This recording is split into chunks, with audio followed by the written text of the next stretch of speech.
guys, and welcome to another episode of Nitro Nights Stories. I'm your host, Melek Balgün, and you did everything right by tuning in today. And thank you so much for joining us in Twitch chat as well. You guys are needed. So if you have any questions, fire them right away, and I'll try to ask our guest, because today is the very first episode where I have a physical guest in my studio, because you can see we changed locations. It's because of Danny Giusa. Thank you so much for joining me. Your team manager of Ad Hoc Gaming. And well, guys, today's episode is gonna be amazing. We already talked about those topics in tomorrow's episode of Nitro Nights, but tonight we're gonna go a little more in depth. Yes, but before we jump too far ahead of ourselves, Danny, you are a known figure of the German sim racing scene. You're an esports racer yourself. That's what she said. Exactly. You're team manager of Ad Hoc Gaming, of the sim racing part of it, at least. And you're a racer yourself. Yeah, I started racing at 6 years old. So what should I call racing? It was like go-karting indoor, and then I switched with 9 years into kart slalom. It's so you're going through parcours of pylons and so on. And yeah, I grew up, and then I started to be a bit have more weight than the other ones in my class, so I needed to switch, because when you have more weight, your success will decrease quite fast. Okay. And yeah, because of the weight-power ratio of a kart. And then I switched to a German endurance championship, where my father already established a team, and then we found with 2 team members of the team junior division. Still karting, or it was still karting. Yeah, long karting. And therefore I was quite successful in endurance karting. Therefore, these are the roots, basically, for the success of sim racing endurance, because when you know the real stuff, it's quite easy to adapt to sim racing. And yeah, because of having not enough baking or money, I always struggled to get in racing cars or Formula cars. Even these are much more expensive. And then I got into contact, or I had already contact with one of the, I think, most famous sim racing team managers. It's actually Nils Neuerks. And the funny thing is, we just lived currently at G2, right? Yeah, G2 and Red Bull Racing. And funny enough, we lived like 100 meters apart. Really? Yeah. It's really interesting. And so that's how you got into esports racing? Actually, in Live for Speed, yes, sim racing. So the very, very first form of online competition in sim racing. And he dragged me into that, and we spent a lot of hours behind the really, really old school wheels. And yeah, we shared like ESL Pro Series together. I wasn't as a participant there, but I go with him and experienced all that. And yeah, and then some years down the road, I had my time and my shot at the Nissan GT Academy, where I luckily qualified as 14th out of 15 spots. Okay. Around 60,000 qualifications. So was good enough to get into the finals or in the earlier stages or later stages. And yeah, to make a long story short, I finished second. And therefore, congratulations. yeah. Actually, for me today, it's quite easier to talk about it. Actually, Mark Gassner, who won that, was totally a fine guy and totally deserved that. And I'm really fine with that. We're even still in contact. So then I was like, okay, you done sim racing, you really achieved something. And I always had a dream to work for car manufacturers. And then I was out, okay, maybe people recognize that I can do racing cars, or I have the passion for that, and can teach people that what you need to be racing driver, or what counts to be fast on the racing track. And yeah, so basically I started with very, very low-end car manufacturers. Not bad car manufacturers, but they don't build any racing cars or sports cars, so basically just saloons. But that's fun though, because you learn a lot, and it's actually the whole job of a racing instructor is more or less not about the cars, it's about the people, because to see the joy which they have when you teach them something, even it's a really, really minor thing for yourself, it's a big thing for them, because racing or driving fast with a car on the racing track is so out of their scale. That's totally awesome to see how they like it and how they really enjoy it, have fun, and it's cool to show them that. And yeah, down the line, I had my 2 big jobs, and one day a friend of mine called me at 4 a.m. in the morning and was like, "Yeah, we need somebody. Are you free? Are you coming into 2 hours to the racing track?" And I was like, "What? Racing cars instructor." I was like, okay. Yeah, jumped up immediately, got my stuff together, my helmet, my racing suit, all of that, and then was my first time working for a sports car manufacturer, and I'm still working with them. Luckily, or basically not luckily, sadly enough, this year many schedules were already declining or not held, actually. Due to the situation, of course, the pandemic, it had an effect on the motorsports industry as well. Yes, of course, that's a really big impact. Maybe I'm lucky and I can drive in the winter at nice places, because that's the side effect, because in the summer we can't drive here, so maybe we go in the winter to Spain or something like that. But it's something which I'm already missing. And yeah, and the funny thing is, I came into car manufacturer work, or working for car manufacturers, through sim racing, and through my work as a car instructor for cars. I got into the work at the simulator facility again, because people recognized me from the car stuff. Really? Yeah, and some of chief instructor guys from some other brands were like, "We know somebody there who's he did sim racing. I think he was really good, and maybe you do want him as an instructor to help you around the simulators." And then I got to my current work, the My Days Erlebniswerk. Yeah, and through that I came back to sim racing. So it's like it's always evolving and turning around racing at all. And for today, I don't mind whether it's simulated, virtual, or real racing. I think all fun. It's all fun, and it's all what I love. And yeah, that's the most, I think, the best experience of my life so far. And I'm very lucky to do that, actually. I was about to say, I mean, being able to turn your hobby into a living is something that very, very few people achieve. Yeah, it's actually, it's so amazing that's really very, very sad that so few people will achieve that, because so many people like playing guitars or painting or something like that. It's really hard to turn what you love into a living, and the chances are very, very rare. And I just had luck to be at the right point to the right time. It's more or less, it's nothing that. Of course, but also you were not only lucky, but you were able to live up to the expectations that were to you. So it's not that it was only luck, so you worked for it as well. That's something a lot of people forget, you know? Of course, you need that portion of luck to be at the right position at the right time, or to get to know the right people at the right time. But still, you still have to manage to not like let it go south, you know? Okay, but okay, that's very true. But I think everybody who recognizes that he maybe has a chance to turn what he loves into his living will do everything for that. That's true. And it's, to be honest, much easier to work hard for something what you actually have passion for. So That's true. Like if you do what you love, you're not working a single day in your life. That's what they say, which is not exactly not true. entirely true.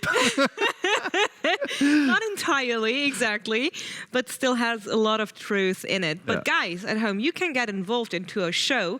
That's why I have the Surface sitting on my lap.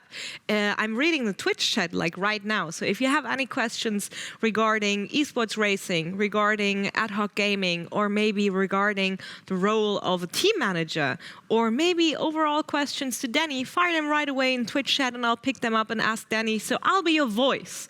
So get involved, do not worry. And there are no stupid questions. I just don't read them out. That's the only thing that can happen. So don't worry about it. Like fire away. And we love reading from you guys. We love that you guys are getting involved. But Danny, I mean, your path was from real life racing into esports racing and back and forth and back. Yeah, it was quite mixed. Yeah, but we have a lot of sim racing pros and esports racing pros that started out also with karting. That's usually how young people get involved with motorsports in the early days. But had to stop eventually because of the same reasons you had to stop. It's very expensive. It's very it's costly. Expensive in any way, from money to time to emotions. So, and that's why they have to stop. And some esports racers were able to make enough money with esports racing to get it back into traditional motorsports. Yeah. Isn't that amazing? Yeah, that's amazing because I think in everybody of us of a sim racer is still the dream. Maybe not at the main focus point, or is still the dream of this child which want to race a red racing car, something like that. Or for some, the black one or a silver one, or doesn't matter. Racing cars are most important. And it's totally a natural thing when you made enough money out of your esport or sim racing that you are at some point, and now I can go back to racing and do my actual dream. It's not like sim racing is anything second to that. But the first dream was to drive in a racing car. And sim racing gave you all the tools to do that actually at the end of the way where you have enough money or baking to do that. And I'm really happy for all those guys which are doing that because they are the role model for everybody else, actually. Yes. I mean, last weekend especially, we saw it the other way around, actually. So someone going from traditional motorsports into esports racing and then finally back on the podium. Yeah, the fastest Twitcher around the world, The fastest Twitch streamer around the world. That's exactly true. So Lando Norris, and I mean, we saw the tweets. We saw the tweet. I mean, the tweet where he said, I went from carrying my team in Call of Duty to carrying my champagne in Formula One. I mean, would you have ever imagined in your wildest dreams that one of the biggest figures in traditional motorsports will actually be also successful in esports racing? And also see it as a discipline on its own. Like, would you have ever imagined to see a Formula One racer on Twitch streaming esports racing? No. Actually, that's so far away from my imagination because, therefore, I'm in the motorsport scene also. I know those things that they say about sim racing, and it's only fun, and it's not simulation enough, and all the things that Lando, Charles, and all the other, only to name a few and the most known, all the other racing drivers which are going online on Twitch and driving and having fun with the community, they are helping sim racing and motorsports to grow together. And it's not like one part takes the other one away. It's like both verifying that's both important and both supports each other, actually. And I think Lando and Charles and Max and René Ras and Kevin van der Linde, there's so many good drivers which are doing that. We all have to thank them, but they are also thankful that we take them as Not for granted. Yeah, and just regular guys, not like, oh, this race driver, we need to, I don't know, like these fan fictions or something like that. Not to be, no. But yes, I know where you're going. They will just take them just as a part of us and just race with them. It's on eye level. Yeah, you know? it's not like of our community. Yeah, it's like, oh, now you stumble across Lando Norris when you go in a Formula 3 race, and it's like, okay, cool, Lando's here, let's do that. That's really, really crazy. It's also so nice to see that the traditional motorsports athletes utilize on what we have. During the situation, we all had to cut down on our regular lives. Of course. I had to stop working because I mainly host events, and there are no events, and I don't know when events will come back. So it was the same with motorsports. The races had to stop because, of course, the health of the people is more important than a few races. Yes, of course. Yeah. But it felt like the motorsports athletes were divided into two groups, kind of. Like some of them were like mopey. They were just annoyed by the situation. And then we had a group of people that actually made use of the situation and found a new market for themselves. Yeah, it's a new kind of marketing for drivers. And I think it's really opened the doors for motorsport, actually for young people, because I know by myself that younger generations, they look at Formula 1 or DTM or something, and they say, oh, it's boring. Yeah. It's boring. There's nearly no OverTake, and the whole media coverage is quite superficial. And now they can see those drivers, which are maybe only 10 years older than them, or really in their reach of,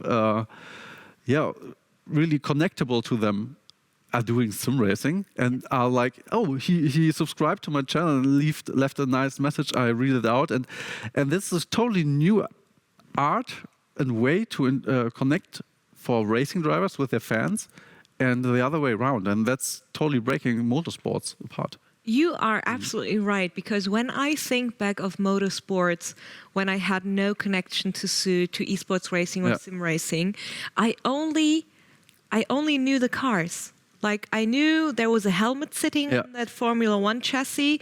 I saw a guy sitting in a car, but that's about it. I only had the names, but no personality to it. And due to the situation, I think a lot of names were able to make a personality out of the names. Yes, of course, yeah. Like a whole figure. And that's so smart. And actually, when you see the helmet, it's only this machine. Yeah. It's the driver and the car, and it's just this machine. You have no emotions, maybe team radio, but that's you can't even see the face. Yeah, like you can maybe see a fist being waved out of the car or the window, and that's about it. That's all the emotion you get. Yeah. And now it's different, and it was really smart of those athletes to make use of that time, because they didn't have to do that. They earn enough money. Yeah, it's no one forces them. Yeah, it's just for fun. Yeah. And it's actually the best part.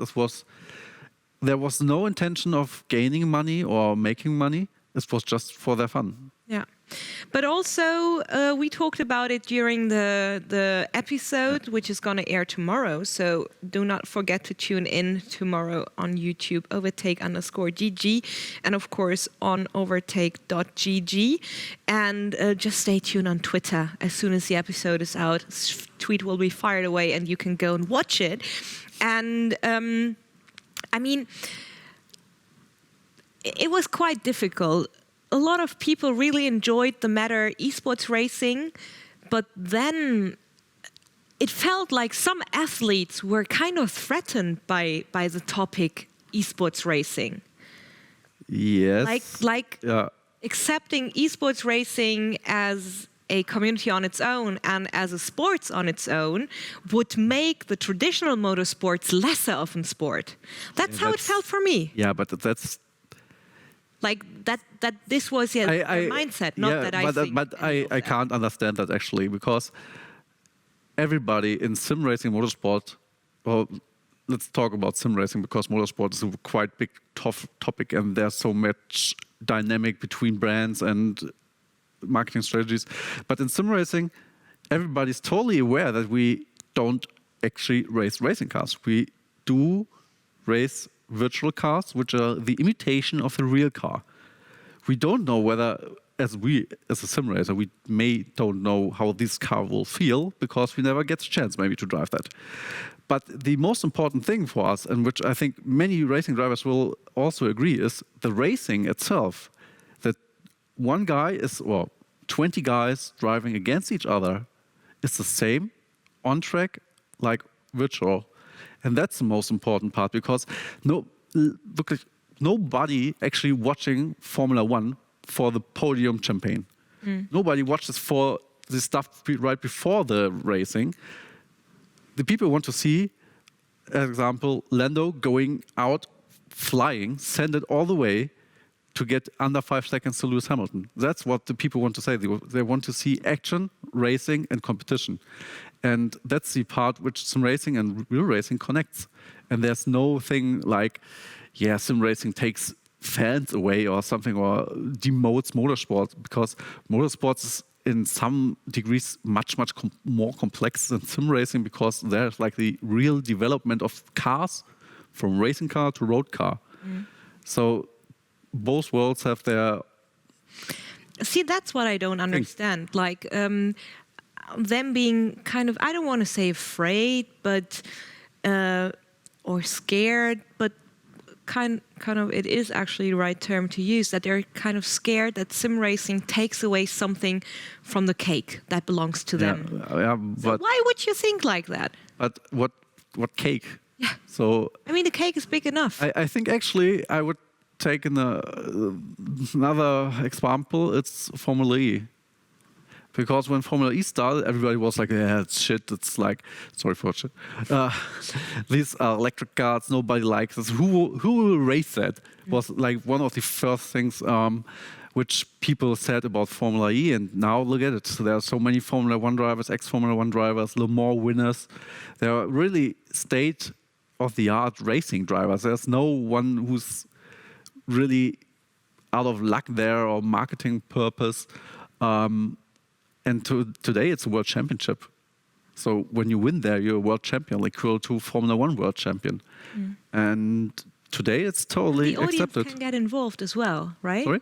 The audience can get involved as well in Formula E, if I'm not mistaken, like with the votes and boosts and everything. Yeah. So as a fan, you can give your favorite driver a Formula E fan boost, it's actually called. And then they have a push-to-pass button, and more often this push-to-pass button, and then they can accelerate in the race. That's so the interaction is also there. Exactly. So motorsports used to be a very static sport. Yeah. Like it was just a one-way street, more or less. Like or 70 years or something like that. Yeah, the only thing you got to do is to enjoy the race, and that's about it. And due to the interactive parts in Formula E, for example, it gets much more interactive, just like our show. So there are a lot of questions from chat, and I wanna work through them. Okay, let's do it. Let's do it. But what's really nice, there's actually a really good question that kind of fits the topic we're talking about. Freak Mike asks, what do you like more, sim racing or traditional racing? Oh, that's really hard. There's clearly no answer for both. I would put it that way. I like real racing because of the adrenaline and the danger and how it feels to drive the car on the edge, like personally really in your emotions fields. But sim racing had one big advantage, and that you can't ever get in real racing. In sim racing, every car which is on the grid is the same car. It has the same horsepower, it has the same engine, it has the same aerodynamic. There's no better material because you're a factory team or not. So basically sim racing is the purest art of competition because everybody on the grid has the same car and maybe a different setup. But when one driver is much better than the other, he can outperform even a better setup. And that's why I like sim racing in competition much more. Okay. That's actually a really interesting question. And I mean, you're actually right. And what I really like about esports racing and sim racing is that it has a very low entry barrier. Yes, of course. Yeah. Like, I can't afford a cup car. I can't. Nobody can afford. So, but in a simulation, or if it's a simcade or an arcade game, doesn't matter. Doesn't you matter. get to drive all of Yeah, them. of course. Racing Gran Turismo isn't worse or better than racing and iRacing or something. It's just like different. That. It's just different. This is another approach of a simulation. So, Lucas, Ad Hoc Gaming Lucas, by the way, has a question as well. How does sim racing compare to other esports? Which is a really interesting question, because in esports we have plenty of disciplines. If it's a MOBA, if it's an FPS, if it's an MMO, you name it. If it's RTS and stuff like that. Actually, today for every game there's an esport, or for every genre. Sorry to take the question up for you. What was the question for you? Actually, sim racing has, I don't want to say flaw, but it's actually a flaw. Sim racing has the disadvantage. Yeah, disadvantage that we have not one game. So we have, in my mind, pops up 5 games at one time where you. I can tell you 7, because we had 7 different racing games and simulations here at the Clash of Racers. Yeah, and that's the issue actually in sim racing. When you compare it to League of Legends or Dota, there are 2 titles which are really heavy. Published and pushed from the publisher and the owners and the brand. And sim racing, there are like 5-7 titles which all follow their own target, more or less. And yeah, actually, as a sim racer, when you want to be a professional, you really need to chase where is the biggest budget to get, or where's the most interest in which sim, so you can fulfill your marketing goals and something like that. So that's actually one part which is really, really hard on sim racing as an esport. And the other thing is, which was very, very rarely brought up, was something what I had to talk with Niels about it, that sim racing is, and this is really like this, much, much harder. Because when you look at LoL, you have 5 gamers, 5 players, and 5 players, and they're going head to head each other. But in sim racing, there's an issue that you're driving with 20 car grid, 18 competitors, and you have 1 teammate. And the issue is you want to finish first, but the main issue there is when one guy maybe breaks 1 meter too late, he take you out, and then hours, really many hours of training are gone, and the target to win the race, even if you have the pace or something like that, is away. It's broken and you're done. Because someone else did a mistake. Yeah, and that's not happening in other esports, because Counter-Strike is a team-based game, LoL is a team-based game, Dota is a team-based game. They're only competing 2 teams, and there's nobody who can force you out.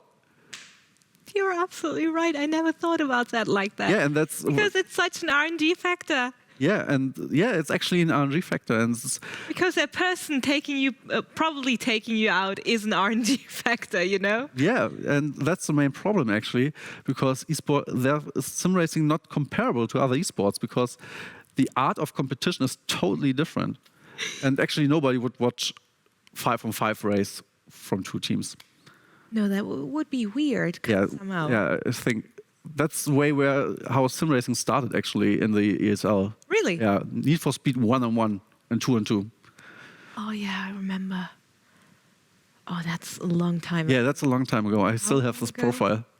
You still have your profile? Yes. I still know my ESL ID, 937494, if I'm not mistaken. That's my ESL ID, and my account is from 2002. Yeah, I think 2004 is mine. 2004? Yeah. It could be 2004 as well. I'm not sure. Maybe someone can look it up and put it in Twitch chat. Oh, please look my pictures. Hackens41, by the way, says sim racing makes itself difficult, just like in real life. Is that true? Yeah, sim racing makes itself difficult because that's not something where you get in and say, okay, I play it like 100, 2,000 hours, and then I'm good. It's actually really good sim racers like Joshua Rogers or Sebastian Job or Max Binneker are actually also engineers because they need to figure out what the car needs. It's true, yeah. And that's not like they're driving all the time, they're driving, then they're just a setup, and then they need to know, maybe in the Porsche Cup car we have reduced options of what we can do. But when you have like 10 options and each option has 10 different settings, you have 10 to 10 options for the racing car. That's something the traditional motorsports athlete doesn't have to do because they have their engineers for it, right?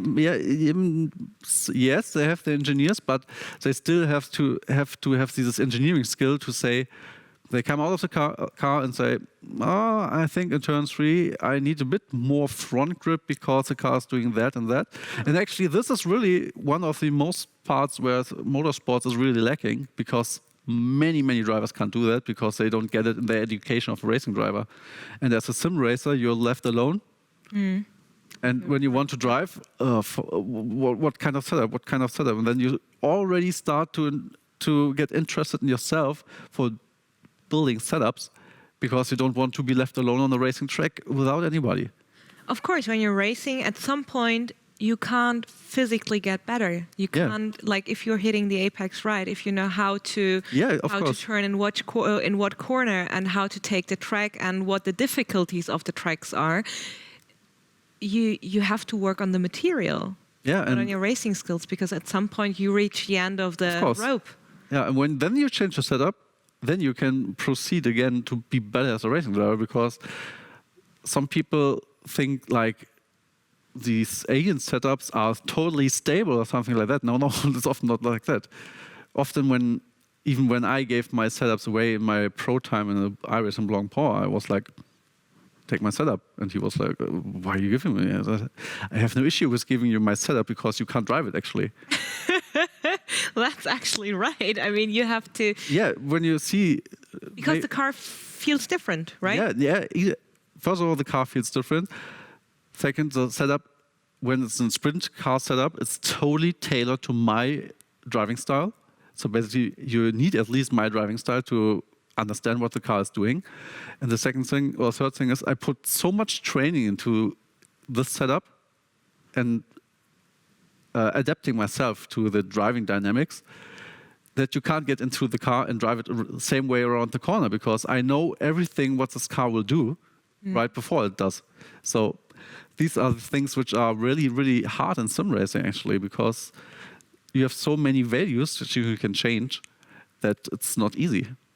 Stopper Stone says competitions are messy. That's so true. Yeah. Like competitions everywhere, if it's in motorsports or in esports racing or in any other sports. Yeah, the good thing is in motorsports, you have you have organizations which put up European Championship, Worldwide Championship, and then you know where you drive, because you have a license rating and you have the money to drive there.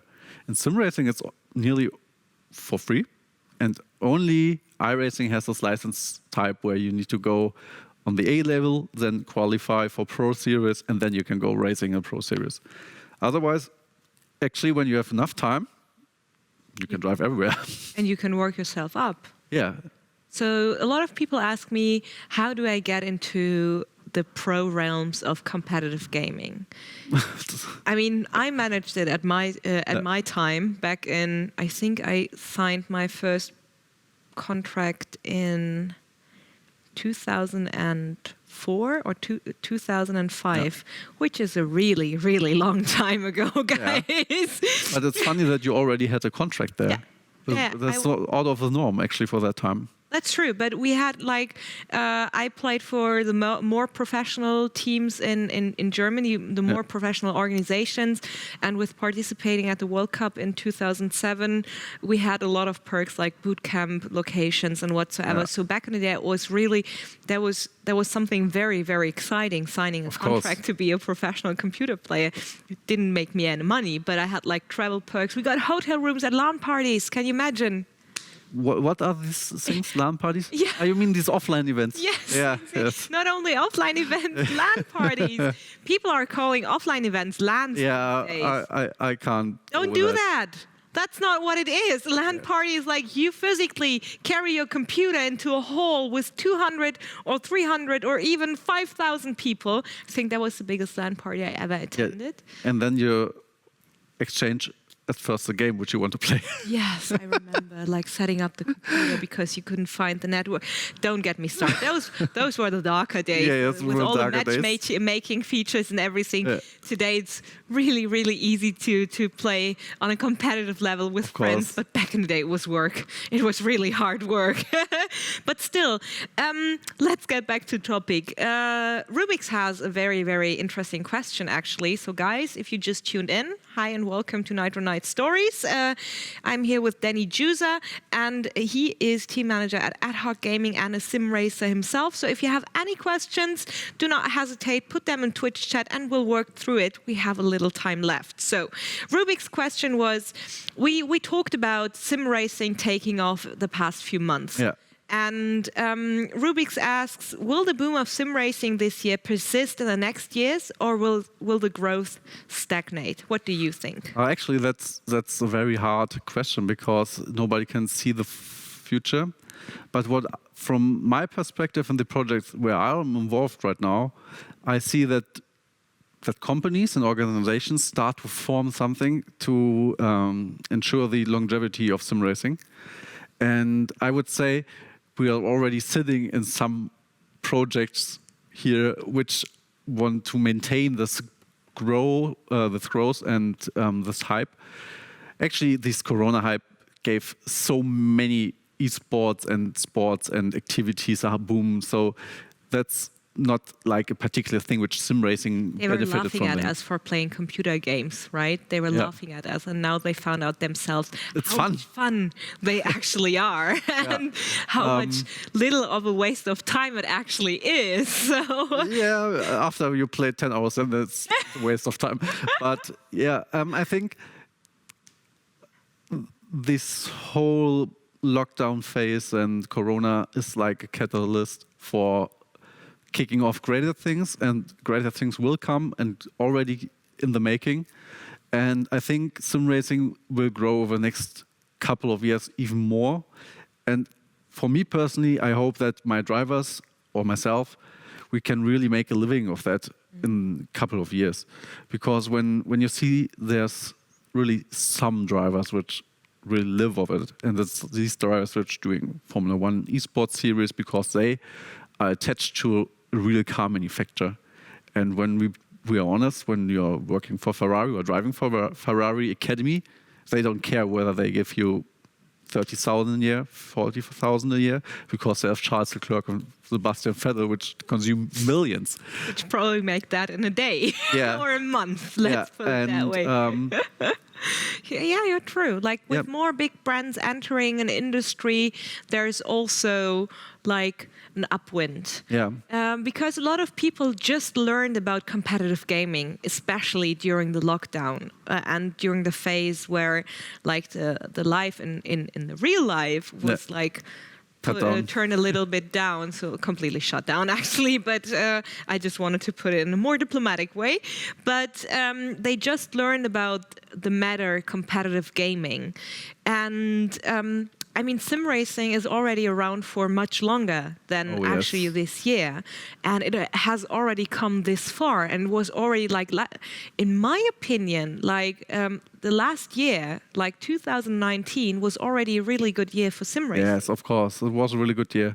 And when we go back in time with Live for Speed, we had BMW F1 competition, so BMW Sauber F1, where they brought the laser scan Formula 1 into Live for Speed, had a big marketing campaign into Racing Tour, I guess was it.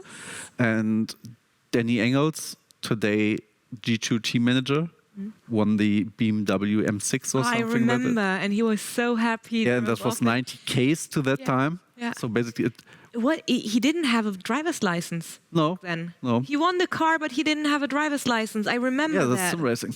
Yeah. Having a big car but can't drive it because you have a license. I guess he sold it, if Yeah. I'm not mistaken. Yeah, he sold it.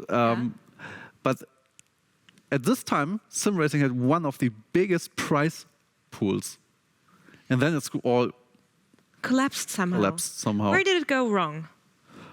I think there was I think on both sides, organizations and drivers was the issue, because drivers wanted to influence much more. The organizations wanted to be like, we do everything, and when you don't want to, don't compete. And I think that was the early stages of esports, and everybody progressed forward from that and learned those lessons. Otherwise, we would maybe end up today in these kind of situations, because when you look into the teams and organizations, there are many, many people which were already still around at Live for Speed. To name a few, Nils Neuerks, Danny Engels, Dom Duhan. He's I think one of the oldest or longest team managers at Team Redline. And yeah, 2019 was a really good year, actually. 2017 with the Formula E prize pool was really good too. And I think actually Formula E kicked all the things off, because people saw the attention of sim racing. They saw what kind of deal that actually is. And then it's really started to grow, actually. So I think as more championships will rise and come up, and I hope for everybody that prize money will rise too. Therefore, we can professionalize the sport, and it will have some longevity, I think, then. I mean, it's already working that way. I mean, towards it at least. We have a lot of big organizations, esports organizations, picking up sim racers left and right, and broadening their portfolio of disciplines that they're actually covering with their own athletes. And I think we're on a really good way. And do you think that it will get quieter around sim racing or esports racing as soon as the traditional motorsport series starts? Because in chat they're currently discussing, for example, that a lot of well-known names from the realms of real motorsports are taking part in esports racing. And they're also afraid that if they leave from esports racing, that the numbers will they will decline, of course. That's totally natural. But the good thing is the winter is coming. And these guys will remember. Jokes aside. No, you're right. You're absolutely right. I mean, yeah, but actually the numbers will decline. It's totally normal, because the attention will go away. But the most important thing is there's a focus. People know sim racing now. Even my mother was like, yeah, you drove this Le Mans thing. Was it like the real one? I said, yeah, like the real one. So basically, when you go now into the books and see Le Mans, there's my name now. And I was like, yeah. And she was like, have you imagined that you reached that point at some point in your career? Forget it. I'm going to be emotional now about that. So please don't talk to me about that, because this was such a great experience. I'm trying to do. No, please not. It really was an amazing experience. And when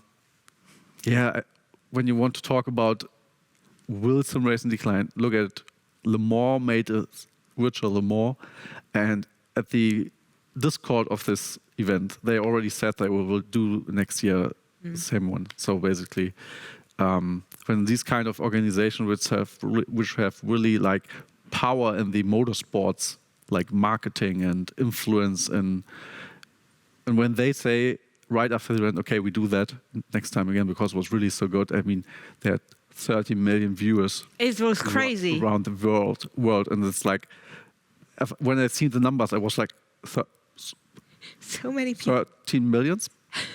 So 1/6 of Germany watched the race. Okay, good. And that's the kind of hype which we're building up on it, and I don't think that it will go away and decline to a level which is even lower than before.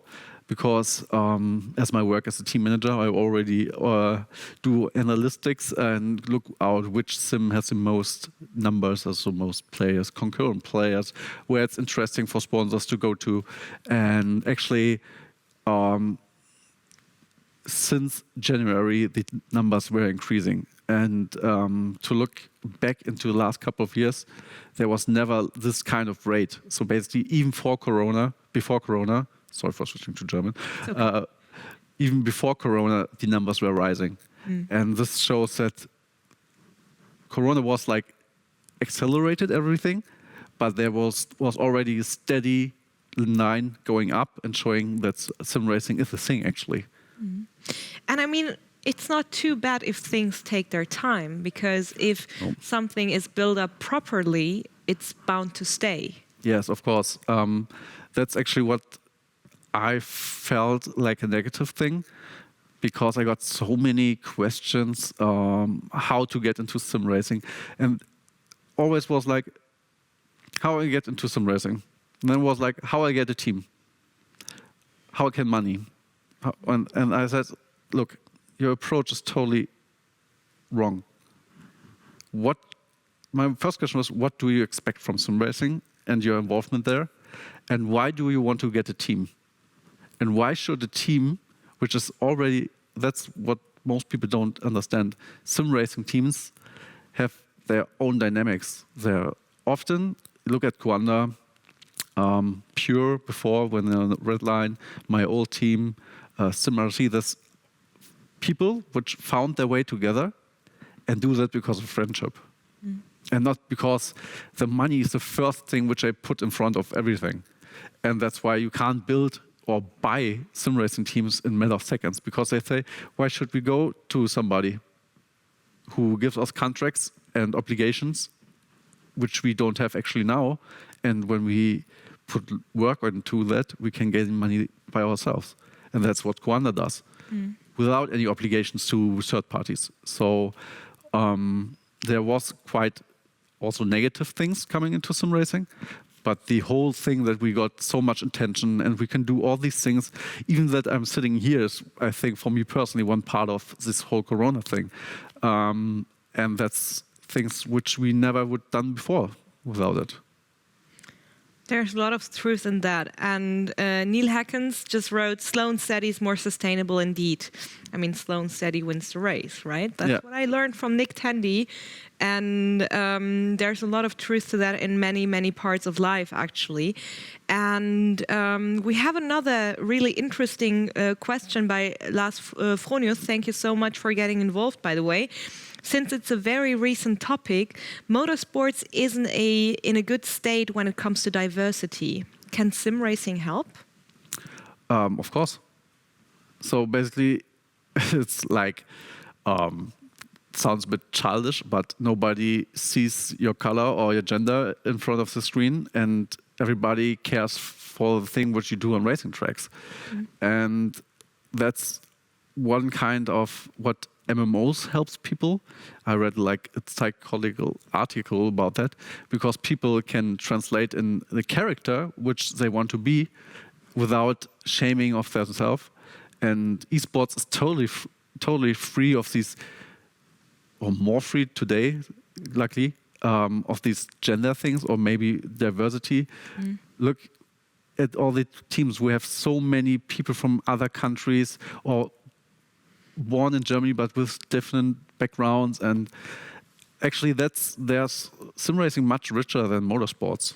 And I mean, it's something that has a very low entry barrier. Yes. Everyone can race. Yes. Like if it's with a gamepad, you can even race on Doesn't a matter. keyboard. You can race with a steering wheel, and you don't even need the most expensive wheel on the market to be actually good. No. Because we have a lot of pro esports racers that are still driving with their Logitech basic wheels. Or entry Fanatec gears. It's actually. So it's even something like where privilege doesn't matter. Yeah, privilege doesn't matter, and your background, how much money your parents have, is not important too. So it's totally, actually sim racing totally way different than motorsports, because to be honest, when you want to be successful in motorsports, yeah, you need money to burn, and really money to burn, because entering Formula 4 is like 2,000 euros. I mean, how many 200,000 euros. tires do you need? Start with that. Every training a new one. Yeah. So, and they are not like my 60 euros all year tires for the or your normal Volkswagen car, Golf, or regular cars. So, and that's some questions which I often get now as like racing driver or sim racer, and also like a trainer for racing drivers, an instructor. People coming to me and say, "Yeah, my son is like 8 years old. What should we do? And what shall we do?" And I'm like, "Yeah, what do you want to do?" "Yeah, you should race." And I'm like, "Yeah, but you're aware how much that cost?"